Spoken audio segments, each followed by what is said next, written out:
a little over a minute left in the news, just breaking within the last half hour or so from the New York Times. And it comes just 2 days before the final presidential debate that will focus on foreign policy, and that is, according to Obama administration officials, that the U.S. and Iran have agreed for the very first time to one-on-one talks about Iran's nuclear program. Chris, what's your take?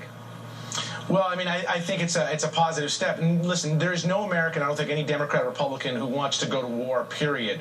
And before you consider military action, you have to have some type of diplomacy, and you actually have to exhaust all potential diplomacy. And so having negotiations one-on-one is a positive first step, and I think it puts the president in a very strong light and makes him look, for lack of a better way of putting it, very presidential.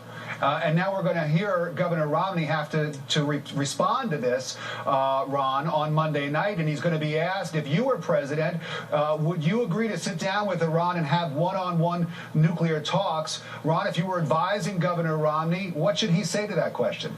Well, it is an interesting step coming from Monday. In this breaking news, it also said that Israel was not informed of these talks, and Israel does not necessarily agree. They don't agree that these talks should take place. That's right. Because they feel that Iran is being rewarded.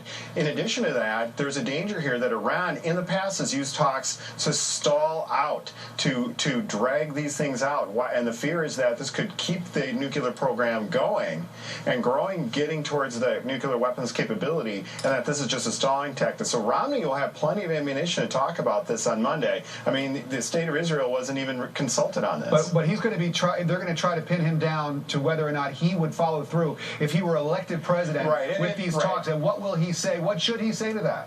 Well, first of all, I think he would say that he would consult with allies in the region, such as Israel, and if they don't agree with that, they have to have a serious discussion. But the fact is, and that's Obama's weak point, has always been Israel in this last cycle. I think it's a big problem. Go ahead, Chris. Last word, real fast. Here's I think the real problem for Governor Romney. The American public does not want another war, and absolutely so the argument that is absolutely true. They do not want another war. No, I agree with you. I'm saying. Oh, okay. I'm sorry.